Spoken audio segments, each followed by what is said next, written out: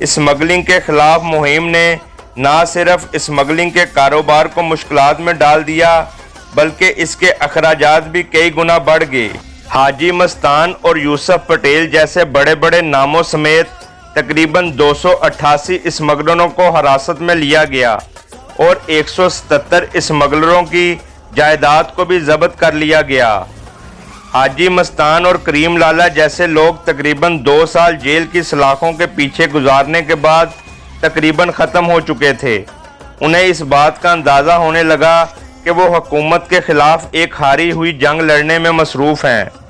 اب انہیں اس بات کا ادراک ہونے لگا تھا کہ اگر انہوں نے حکومت کو یہ یقین نہ دلایا کہ وہ آئندہ کسی غیر قانونی کاروبار یا کارروائی کا حصہ نہیں بنیں گے تو شاید ان کی ساری عمر جیل کی سلاخوں کے پیچھے ہی گزر جائے۔ جب ایمرجنسی اٹھا لی گئی اور سن 1977 میں جنتا پارٹی اقتدار میں آئی تو حاجی مستان اور کریم لالہ نے جے پرکاش نارائن سے درخواست کی کہ اس وقت کے وزیر اعظم مرارجی دیسائی سے مل کر بات کریں کہ ان لوگوں کے ساتھ کچھ نرمی کا معاملہ کیا جائے۔ ان دونوں نے حلف نامے جمع کروا کر حکومت کو یقین دلایا کہ جیل سے باہر جانے کے بعد پھر کبھی کسی غیر قانونی کاروبار کا حصہ نہیں بنیں گے۔ وزیر اعظم دیسائی نے ان کی درخواست کو قبول کرنے کے بعد اپنے ثواب دیدی اختیارات استعمال کرتے ہوئے انہیں رہائی دلوائی تھی۔ اس کے بعد داؤد ابراہیم، اس کے بھائی صابر، گاولی، نائک اور دیگر افراد نے بھی عدالت میں ضمانتوں کے لیے درخواستیں جمع کروا دیں۔ چونکہ ان افراد کے خلاف نہ تو سنجیدہ نوعیت کے الزامات تھے اور نہ ہی ٹھوس ثبوت، اس لیے عدالت نے ان کی ضمانتیں منظور کر لیں۔ جاری ہے